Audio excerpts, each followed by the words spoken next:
shit forever. I've been in the field with whatever they throw at me. Brush it off, pick myself up, moving on to the better. Hey. This episode marks the 2-year anniversary of the passing of my good friend, John Ruhlin. Please join me in my episode with John. John, welcome to the show. Brian, thanks for having me, bro. Well, tell us about what you're doing right now. I know you've got 10,000 different things going on that's electric and exciting, but what are some of the things right now that you're working on that you're the most excited about? Yeah, well, I think, after 21 years of doing this, of helping people think strategically and helping them outsource their gifting and their love, we call them love bombs as of late. I still feel like I'm a kid in a candy store. I still feel like I just got back from San Diego, jumping out of an airplane for the first time with Navy SEALs. And we're starting to, get access to some of the world's elite in all of these different categories. And really the core of what I'm still excited about is helping leaders. A lot of leaders will take their clients to the Super Bowl or Pebble Beach or Masters or African safaris, but most people, they'll do that at a level 10, and then they send swag and trinkets and promotional products and bottles of wine, and they're not playing congruent. They're not leveling up all areas of their business. And so I still get excited about speaking on whether it's Google stage or whether it's a small company stage, and inspiring people to, if relationships matter, then how you show up for them matter. And so I still get excited about inspiring people to go be more generous and more thoughtful in how they engage, whether it's clients, employees, suppliers. They're all just human beings. And I think a lot of times in business, we forget we manage by spreadsheets, and we don't realize that on the other end of that spreadsheet is a human being, a family, a mother or father. And so the core of who I am and what I'm about, even 21 years later, in many ways is still the same. I love it. So help our audience get an idea bring us back to the beginning. I know a lot of people look at where you're at right now and they're like, oh my gosh, that's so out of reach. I don't know that I could, aspire to the level of where John Ruhlin's at, but take us back. You didn't always show up and work with guys like Gary and be on all these podcasts. How did this whole thing begin? And then how has it kind of morphed into where you're at today?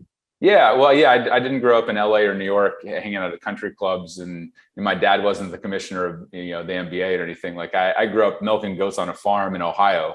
So 47 acres, heated our house with wood. Literally our whole farmhouse was heated with wood, 1 acre garden. So when most people were hanging out at the swimming pool or maybe shooting hoops, I was baling hay. So I didn't like the blue collar stuff, but I was, I learned a lot of grit, perseverance, work ethic, doing, it's cool to say, embrace the suck, David Goggins, all these things.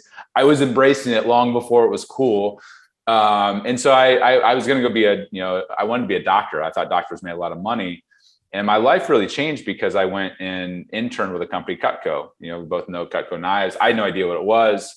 They have this huge internship program. And I was like, if my buddy who is a seminary student can sell these knives, I can at least try. So I pitched my girlfriend's dad, the fourth appointment that I had. I pitched my girlfriend's dad. He was a rainmaking lawyer, and literally referrals, deal flow, and when you grow up poor, you notice when people are generous. So he was always giving things away, crazy stuff, and never asking for anything in return. It wasn't a tactical manipulation. It was just how he showed up for people. And so I pitched him the idea of the pocket knives. Cutco made these $100, $200 pocket knives. Thought maybe he'll have mercy on me, which, by the way, it's weird, awkward, uncomfortable. I'm pouring with sweat because I'm pitching my girlfriend's dad knives. It was just a weird thing. But he didn't make me feel uncomfortable. He was 60 at the time. He's like, John, I don't order the pocket knives, but I'd love to order 100 of paring knives. And I was like, you want to give a bunch of grown men dudes a kitchen tool? That's weird. Why? And he said, John, the reason I have more referrals, deal flow, access, engagement, loyalty, all these things that everybody wants is I found out 35 years ago when I started the firm that if you take care of the family in business, whether it's internal or external, employees, clients, doesn't matter, everything else takes care of itself. Wow. So that was the lightning bolt moment. And so instead of buying beer in college, I was investing $500 a month in Cutco carving sets, a couple $100, $200-$300 a piece. But I would engrave the name of the CEO, family name, send it off. And I would get meetings with $200 million companies by sending these off. Says, carve out 5 minutes for me. I promise to be worth your time. And so I started, by the time I was a senior in college, I'd become, out of 2 million sales reps in 70 years, we became their number one in the history of the company. not because of the stupid knives. All to this day, New York Times are like, what's the hot new sexy gift, John, that your agency does for these companies? And I laughed. I'm like, the stupid knives. And they're like, come on, like, seriously, you sell knives in corporate America? And I'm like, most people have a significant other or family. Everybody has a home, a kitchen. Where do you, like, in 2021, what do you do when you really love somebody? Family, friend, client, employee. Where do you bring them? You bring them into the kitchen, the home. You break bread with them.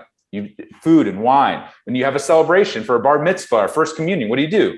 Kitchen, food, wine. So the knives to this day are the delivery vehicle for this emotion. And so what I would say is, if a college kid who is like literally like milking goats straight off the farm can invest $500 a month, there's so many people that say, John, I can never do what you did. I'm not a good gift giver, or I'm not a good relationship builder. And I'm like, great, I wasn't either.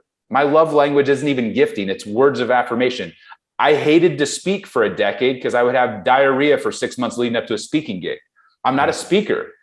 And so I think there's so many people that make excuses that they could never be somebody.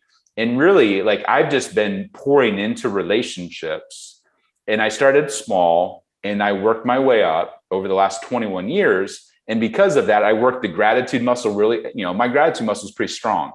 It didn't start out that way.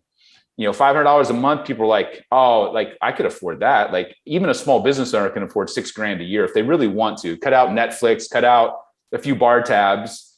And so it's not, it's not always this huge number. It's amazing. People will drop, when they're hiring employees, they'll hire 2 extra employees.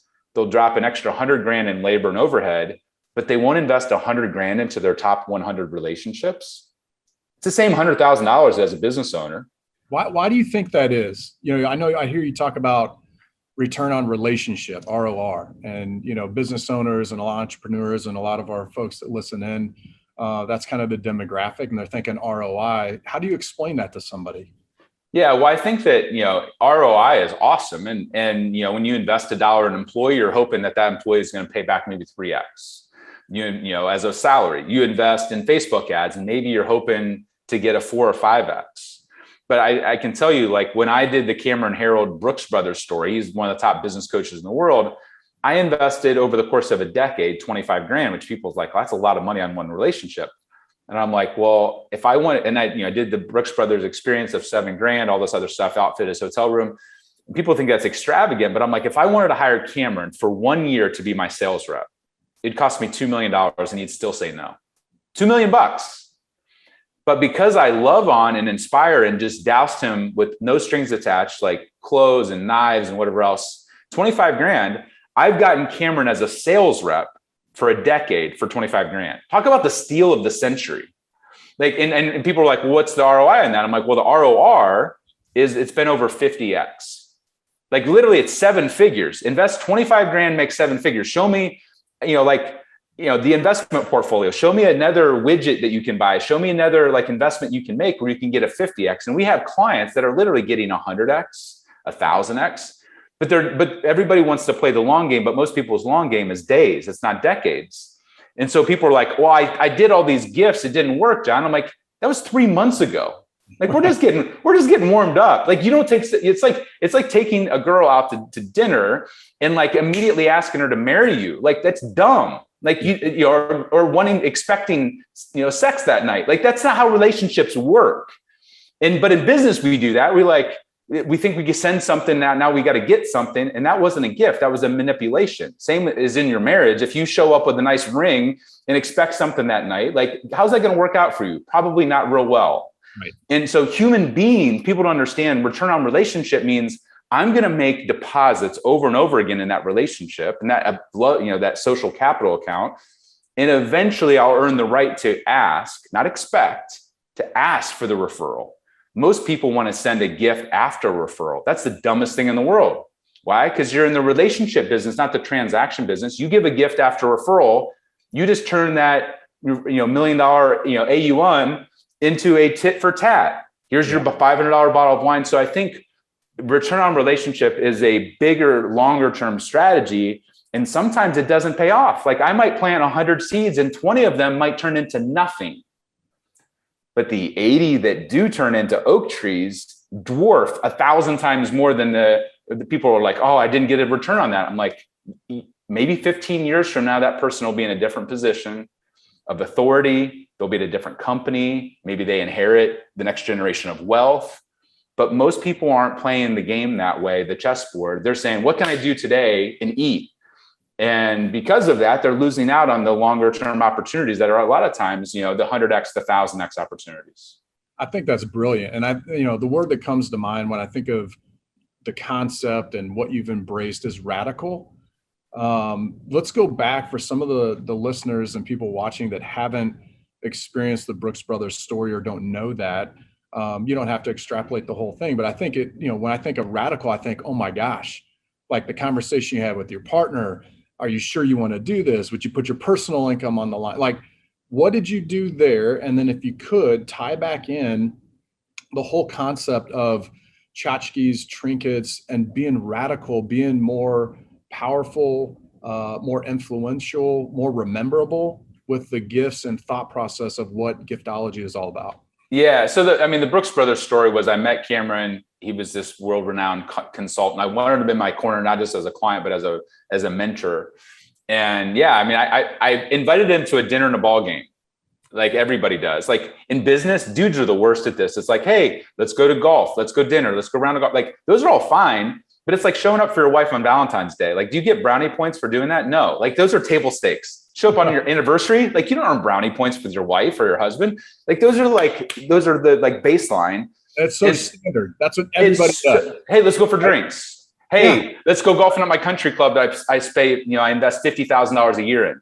All of those are cool, but nobody's like, oh my gosh, I've never went golfing at a country club before. Like people are like, that's not melting their face off. It's not radical. It's table stakes. And we do some of those things too. It's not like I never take somebody out to dinner, but I'm not like, whoa, Daddy Warbucks, I just picked up a tab at Morton's. Like, no, like that's the dumbest. Like, no, like everybody, whether you're financial, insurance, widgets, pro sports, I don't care what the industry is. We all follow the same playbook. Tech, it's like going out to Vegas. Oh, I spent 10 grand on a sponsorship, or I spent 10 grand at a dinner.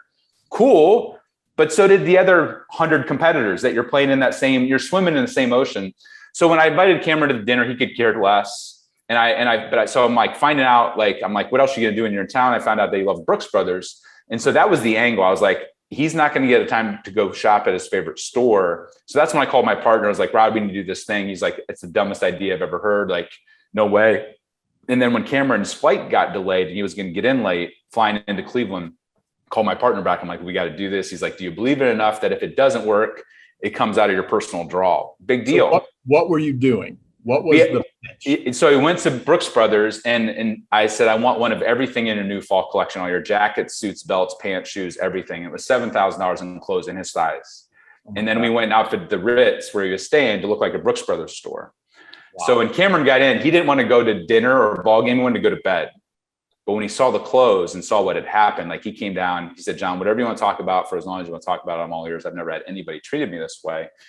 So, what's funny is that most of the 25 grand that I invested in wasn't even the clothes. Cameron came back to me and said, John, I can't take all these clothes. Either you're going to tell me how much the clothes cost, or I'm going to round up by 50% and I'm going to send you a check for that.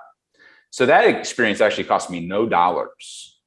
But most people are like, well, John, you had them. Why did you keep giving gifts? I'm like, it's like when you only give your wife jewelry on the wedding day, like you keep dating your wife. Most people show up for their clients after a deal's done, after referrals given. It's when you show up for your client, your center of influence, your mentor, your employee. Like even with employees, it's the dumbest thing in the world. Hey, you've worked here for 10 years. Here's a catalog of crap that you don't want to pick something out with a logo on it. Honestly, that's 20,000 hours that person put into the company of blood, sweat, and tears. And you're giving them some crappy catalog or some paperweight or some clock with a logo on it. Thank you for the 20,000 hours. Here's a $47 crap thing you don't even want. Never thought about it like that. Well, when you say it like that, it seems absolutely asinine. It is the most asinine. So, but we do it because it's like just what you do, right? You like at Christmas, you give gifts. Well, we don't allow clients when somebody hires our firm to do gifting for all their employees or clients. I'm like, you are not allowed to buy a gift between Thanksgiving and Christmas, which is committing like Harry Carey for a gifting company. Because they're like, that's when they make all of their money. It's when all retail makes all their money. And I'm like, you got to show up for people. The timing of the gift is just as important as what you're sending. So no referral gifts, no deal gifts, No anniversary gifts. It's like, hey, we've been in business 20 years. Here's a gift. Nobody cares that you've been in business 20 years unless it like involves them. And so the timing, the positioning, we won't allow people to put logos on gifts. They're like, John, that's branding and marketing. And I'm like, would you ever go to your best friend's wedding, and on the Tiffany's vase, slam compliments of UBS on there? Hell to the no. It'd be the tackiest thing in the world. Your wife would be embarrassed, would never let you live it down. Yeah. But in business, we do it and we call it branding and marketing. And really what it is you're trying to manipulate that person into thinking about you and advertising your brand, and you're trying to hide it as a gift. So when we do gifts, it doesn't say anything about the company. And people are like, well, John, they're not going to know where it came from. I'm like, if you give stupid stuff from China, you're right. A t-shirt, a polo shirt, a jacket, some golf balls. No, they're not going to remember where those came from. So but true. if you give handmade cutlery that costs $200 a piece, or you give a Rolex watch, if I give you a Rolex, Brian, do I have to put Giftology on there for you to remember where it came from? No. Nobody. I'm going to tell everybody about it, and it doesn't have to have your logo anywhere on it. So every time you look down at your wrist, even subconsciously, you're thinking about the giver of the gift. That's why I don't call them gifts anymore. I call them love bombs. I call them artifacts. Because a gift, people think of swag and trinkets. Hey, what do you have for $87? And I'm like, this relationship's lifetime value is worth 250 grand to you, and your budget is $87. So let's talk about that, because I think the dichotomy is people have framed gifting or love bombs from a dollar perspective, and they've never really put an emphasis to that like they probably should. So how do you redirect people's thought process on trinkets, tchotchkes to love bombs, artifacts, and get them over the investment that they're going to make there? Because it's not a spend, it's truly an investment. Yeah. Get people over that. Some of our listeners may not have $100,000 budget, to go out and shower their top relationship. So what's a good way to ease into that? Just think differently about that entire concept. Yeah, well, I would say if you took your top employees or your top clients or centers of influence or prospects out to dinner, where would you go? McDonald's or Morton's? Morton's. You're going to go to Morton's, right? Now, it's not cheap. You're going to invest $100 a person, $200 a person, depending upon the wine and the liquor and all that stuff. You go to a really nice place, maybe it's $300.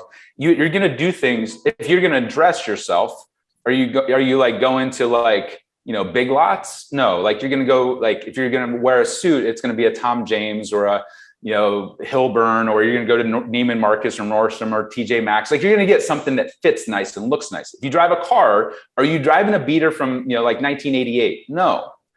All of those things communicate value and significance and credibility. And what most people don't realize, because people are polite, is if you do all of these other things at a level 10, and then people are like, oh, I'm a 7 out of 10 on gifting, but really they're -3. Because nobody's honestly saying your Starbucks gift card that you gave me was actually embarrassing to you and to me. I've sent you $500,000 in business over the last decade, and you think you're branding and marketing and appreciating with your gift card. Here's a piece of plastic, go buy your own thing. So what I don't think people understand is go back into the Old Testament, whether you're a person of faith or not. Kings would give other kings 10,000 head of cattle, because they understood that the value you place on the gift is the value you place on the relationship. Oh. So you don't have to spend $100 grand. But let's just say I had 10 grand to invest, less than $1,000 a month, which most even small business owners, if they're honest, they have that. It's just a matter of redirecting priorities. They'll spend on Facebook ads and tchotchkes and sponsorships and maybe an extra employee, whatever it is. But if you would take that $10,000 and invest it into your top 10 relationships, the secret sauce is you get Camerons, like the Brooks Brothers guy, to not just be a client. People think loyalty is sticking around as a client. That's not loyalty. That's passive loyalty. Active loyalty is where somebody is willing to stick their neck out and go advocate for you, become a sales rep for you. That's real loyalty. If you're loyal to your kids and they want to get into Harvard, are you like, well, I'll just pray about it? No, you're going to pick up the phone and you're going to call your buddies and you're going to try to find a way for them to get to Harvard because you're loyal to your kids or to your parents or to your best friend. You're active. People think, oh, gratitude and all these things is a passive thing. No, gratitude is an action. And so what people don't understand is you could take that same 10 grand, invest it into maybe 5 or 10 relationships, go all in on them year after year after year. And now you have 10 people that are actually actively loyal sales reps in your corner. And that's worth more than, I don't care, a million followers on Instagram. Who cares? It's the people that are in your corner that might be a few dozen or a few hundred that really matter in most people's businesses. And most people are like checking the box at Christmas. Hey, it's Christmas. We got to say thank you. Hey, Jim, what do you got for a budget? I don't know. We got $4 grand from last year. Let's buy peanut brittle for everybody. And that's what they end up doing, because nobody's ever challenged them to say, here's an area of opportunity of leverage, because people suck at it so bad.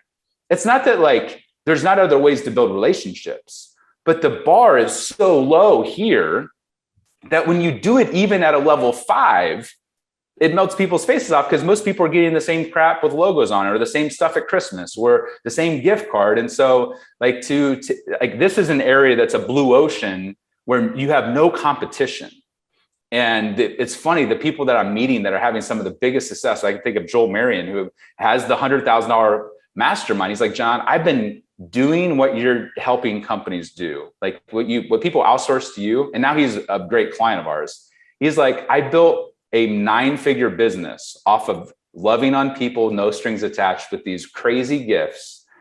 And because of that, people run through walls for me and open doors for me. He's like, I did it in internet marketing. I did it in the supplement company that he's getting ready to sell. He's like, I'm now doing it in all these other areas.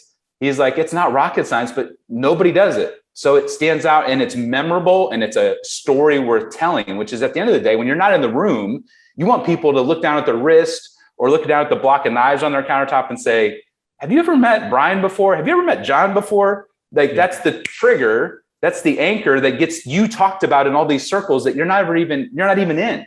Yeah, I think so. Lot right there, but I think 2 things that stand out for me. One, it's counterintuitive, from one of our vendors, and, I get the same box of popcorn every year, and, I almost re-gift it, because I'm like, I don't eat popcorn. This isn't something that I would enjoy. It's every year like clockwork. So counterintuitive, because they probably think, oh, Brian's a great client of ours. We want to make sure that, and it's branded with all their stuff on it, packaged real nice. But I almost like just re-gift it, because the thought is nice, and I appreciate and respect them thinking of me in the thought, but I see exactly now what you're saying of how the bar is so low. Mm-hmm. Just do something that's different, that's unique. And I think the hardest thing, though, John, is the last part that you mentioned, is being patient, not expecting anything out of it, right? Because if people say, man, I'm going to take my hard-earned dollars, I'm going to put it into this concept, I'm going to build advocates for my practice, for my business, but I've got to be patient in the return on relationship and not expect anything out of it. I would imagine that's the hardest thing. But man, after following you, hearing you, reading some of your stuff again and again and again, story after story after story, this works. And the bar is so low, right? I know, it's crazy. Yeah. I mean, people can do it on their own if they want to. And it's not, I see people applying it to their marriages, to their interpersonal relationships. It works. People are like, at Google, they're like, does this work in technology? And I'm like, are there human beings here? And they're like, yeah. And well, then it works. It works in Africa, in Idaho, St. Louis, Maine. Like, yeah, but there is but I think that the strategic business thinkers understand that, like, you invest in a piece of equipment, it might not pay off for 3 or 5 years. Like, you invest in an employee, there's a training time, there's all these other things. But you're right. Like, most people think, well, I'm going to invest this money and I better see oak trees, but oak trees don't show up in a month. Oak trees show up over time. And so having that investment mindset of, hey, in fact, we won't take on clients that don't commit to 3 years. Because the last thing you want to do is take and go be Daddy Warbucks for 6 months and then go back to being Ebenezer Scrooge. People are like, oh, that was tactical. It wasn't who he is. Like, it needs to be, if you're a giver, if you're somebody who already has a dialed in business that's pretty solid, this is like the gasoline you pour on top of the fire. This isn't like, this won't save you. If you like have a sucky business, sucky practice, sucky firm, sucky services, but this is for the people that are like, hey, we have a good product, but people just don't advocate. We don't get as many referrals as we want. That's why we did a course of referrals without asking. because most people struggle with referrals. It's why we give away our whole blueprint. If somebody wants to take exactly what we do and charge tens of thousands of dollars as a client, your guys could go download the whole thing for free, giftologysystem.com. Go to download it all. And what's people are like, why would you give that away? And I'm like, because it's not hard to do for one person. It's hard to do if you got 20. What if you got 20 employees? What if you got 50 clients? People start cutting corners. They don't handwrite the notes. They don't personalize the gift with the spouse's name. And then they'll come back to me like, John, I downloaded your system. Giftology doesn't work. I'm like, show me the formula. Tell me what you did. They're like, well, I did this. And I'm like, that's not the formula. They're like, well, it's Giftology-ish. Why isn't it working? And I'm like, it's like baking bread. You could bake it 100,000 times, but if you don't put yeast in every time, don't expect bread. You know, matzah, like, but that bread. And so it's all of the little things in relationship building. It's like people, judge a book by its cover. They judge you, are your shoes shined? They judge, like, how do you speak? How do you handle yourself? Like, all the little things applied with even more so with a physical, tangible gift.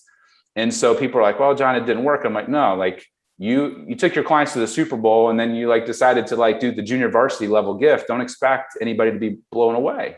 Yeah. They're just not, because they're human beings. And most people are dealing with affluent people that can afford what they want, right? They don't need more crap. They don't need more stuff. None of us do. Like most people are going to Goodwill once a month with all the crap that they get or have too much of. But we all have room for a thoughtful artifact. And to your point on like, it's the thought that counts. Like, imagine if you told your wife, like, hey, honey, here's a card. I didn't sign it. Here's a gift card. Go buy your own thing. Like, it's thought that counts, right? No, it's the thoughtful thought that counts in a marriage and in a client relationship and in an employee relationship. So many people will say, yeah, do I appreciate the thought? Yes. But I appreciate 1,000 times more when somebody puts the thoughtful thought and energy and intention into something. And because then you feel heard and seen and known and appreciated. And now you don't have gift guilt. Like the amount of stuff that people send me and I'm like, are you serious right now? Like, this is half baked. This is like, you just sent this out to 200 people and didn't take the time to know my wife's name was with an A, not an E. Like, you didn't do the work. Don't expect the fruit if you don't do the work. Yep. So true. I love that. Putting the thoughtful thought into it. And you mentioned something earlier, and I'll wrap up with this. Gratitude is a verb, right? You have to express that. It's a feeling that you get. You can't just go around and say, I'm a grateful person, or I'm going to express gratitude. And it's, people feel that. It's real. And I think what you're doing is incredible, man. I think, albeit not a revolutionary idea, nobody does it and does it to the extent and level that you've put the thought into it. And I think it's amazing. And man, what an opportunity you have, because I agree with you 1,000%. The bar is so low that it doesn't take much to engage into this. Follow your system, follow your processes and methodology. But brother, I appreciate you being on the show. I love sitting back as a St. Louisan and see my brother and across the river just do some crazy, awesome things with your career. Keep influencing, keep getting after it. I'm super proud of you, man. And thank you so much for being on today. Oh, dude, thanks for being in my corner. It's guys like you that have been believing in me before there were sparks. So, dude, I don't take that for granted. Thank you for watching the Brian Roberts podcast. If you enjoyed this conversation, please be sure to follow the podcast for more just like it.